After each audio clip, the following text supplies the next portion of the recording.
Assalamualaikum warahmatullahi wabarakatuh. Selamat pagi, salam sejahtera bagi kita semua. Tabik pun. Kami dari kelompok 2 ingin mempresentasikan mengenai prinsip fleksibilitas dalam pengembangan kurikulum. Sebelum kami mempresentasikan, saya ingin memperkenalkan anggota dari kelompok kedua. Yang pertama, Anissa Widya Pangesti. Yang kedua, Cherly Anjarsari. Yang ketiga, Dedi Daryanto. Yang keempat, Deka Fitria. Yang kelima, Della Julian Anggita. Yang keenam, Tina Apriliana Saputri. Serta yang ketujuh, Karinda Salsabila. Baik, untuk yang selanjutnya adalah prinsip fleksibilitas dalam pengembangan kurikulum. Prinsip fleksibilitas berarti suatu kurikulum harus memiliki sifat yang luas serta luntur di dalam pelaksanaannya. Pada dasarnya, kurikulum sendiri didesain untuk mencapai suatu tujuan sesuai dengan jenis dan satuan jenjang pendidikan.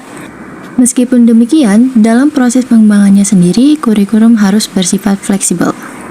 Pengembangan ini sendiri mengacu kepada kemampuan kurikulum untuk menyesuaikan diri dengan perubahan dalam kebutuhan siswa, pengembangan teknologi, dan tuntutan masyarakat yang mencangkup ruang untuk penyesuaian, modifikasi, dan inovasi dalam pendekatan pembelajaran, serta memungkinkan guru untuk mempersonalisasikan pengalaman belajar sesuai dengan kebutuhan dan minat siswa. Selanjutnya, pertimbangan dalam prinsip fleksibilitas.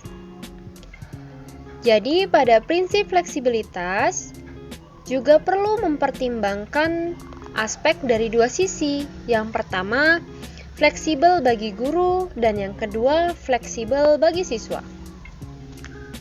Fleksibel bagi guru itu artinya di mana kurikulum harus memberikan ruang gerak bagi guru untuk mampu mengembangkan program pengajarannya sesuai dengan kondisi yang ada. Sedangkan fleksibel bagi siswa artinya yaitu kurikulum harus menyediakan berbagai kemungkinan program pilihan yang mampu menyesuaikan terhadap bakat dan minat peserta didik. Nah, sedangkan prinsip pembelajaran fleksibel itu ada apa aja sih? Yang pertama, berpusat pada peserta didik. Artinya, pembelajaran yang fleksibel menggabungkan pendekatan tatap muka dan online sehingga siswa dapat memilih bagaimana, kapan, dan di mana mereka akan belajar. Kemudian yang kedua, dapat diakses. Maksudnya, desain komponen kursus online yang dapat diakses memungkinkan siswa untuk mengakses konten berbasis web dan teknologi pendidikan terlepas dari lokasi, pengalaman, perangkat, atau kemampuan mereka. Yang ketiga, inklusif. Pembelajaran yang fleksibel memerlukan fokus pada perancangan lingkungan pembelajaran online yang menghormati dan mendukung peserta didik yang biasanya menghadapi hambatan saat memasuki pendidikan pasca sekolah menengah, yaitu masyarakat adat, siswa dengan tantangan fisik dan pembelajaran, dan siswa yang berada di daerah terpencil atau lokasi pedesaan. Prinsip pembelajaran fleksibel selanjutnya adalah pembelajaran inovatif. Pembelajaran inovatif adalah pembelajaran yang langsung memecahkan masalah yang sedang dihadapi oleh kelas berdasarkan kondisi kelas. Jadi, pembelajaran inovatif adalah pembelajaran yang berorientasi pada strategi, metode, atau upaya meningkatkan semua kemampuan positif dalam proses pengembangan potensi atau kemampuan. Berikut ini adalah contoh pembelajaran inovatif dengan menggunakan video. Di dalam video dijelaskan materi tentang ekosistem, di mana dijelaskan komponen apa saja yang ada di dalam ekosistem, interaksi antar makhluk hidup, dan juga rantai makanan.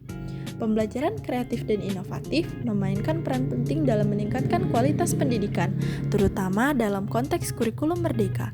Kurikulum merdeka dirancang untuk memberikan lebih banyak kebebasan kepada guru dan siswa, sehingga pendekatan kreatif dan inovatif menjadi kunci untuk mencapai tujuan tersebut. Prinsip pembelajaran fleksibel selanjutnya adalah berkelanjutan. Pembelajaran berkelanjutan adalah proses mempelajari keterampilan dan kemampuan baru secara terus-menerus. Program pembelajaran yang fleksibel dapat dimodulasi, diekspor, dikonfigurasi ulang, dan juga dibagikan. Pembelajaran berkelanjutan sangat penting dalam dunia yang dinamis dan berkembang pesat saat ini. Seiring dengan kemajuan industri dan teknologi, individu dan tim yang berkomitmen terhadap pembelajaran berkelanjutan mendapatkan keunggulan kompetitif dan kemampuan beradaptasi yang penting untuk kesuksesan.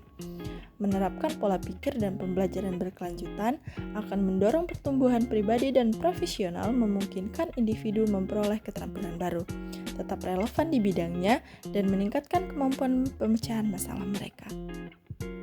Implementasi prinsip fleksibilitas dalam pembelajaran merujuk pada kemampuan sistem pendidikan untuk menyesuaikan diri dengan kebutuhan dan karakteristik siswa serta perkembangan terkini dalam dunia pendidikan.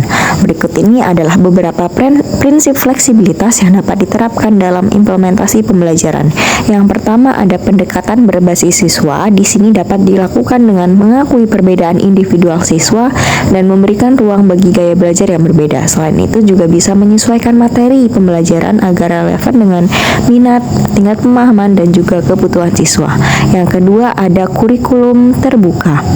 Di sini dapat dilakukan dengan menyediakan pilihan dan alternatif dalam kurikulum sehingga siswa dapat memilih mata pelajaran atau topik yang sesuai dengan minat dan juga tujuan mereka.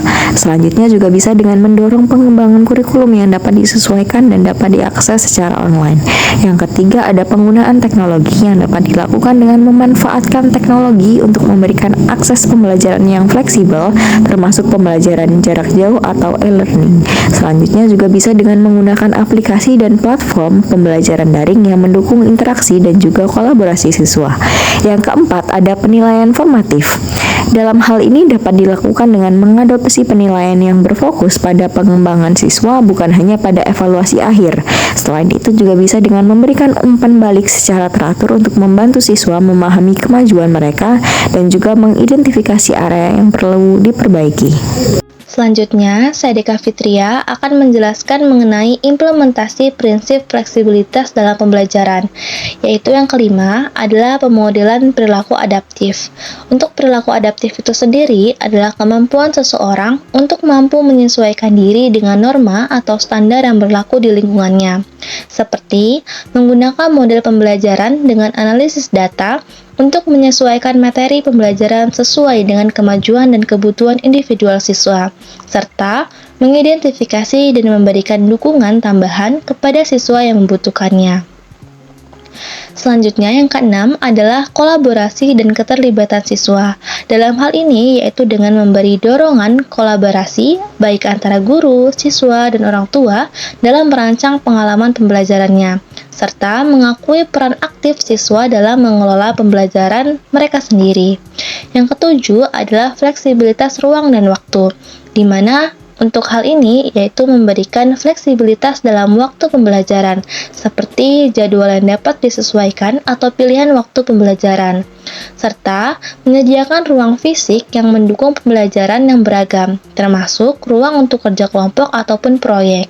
Yang kedelapan adalah pengembangan profesional guru. Untuk hal ini adalah menyediakan pelatihan dan dukungan bagi guru untuk mengembangkan keterampilan dalam merancang dan mengimplementasikan pembelajaran yang fleksibel, serta mendorong kolaborasi antara guru untuk berbagi praktik terbaik dan strategi pembelajaran yang efektif. Sekian dari presentasi kami pada hari ini. Jika ada salah kata, kami minta maaf, dan kepada Allah kami mohon ampun. Semoga materi yang telah kami sampaikan dapat berguna bagi semua teman-teman dan ilmu yang kita dapatkan pada hari ini bermanfaat di kemudian hari. Kami akhiri, wabillahi taufiq wal hidayah. Wassalamualaikum warahmatullahi wabarakatuh.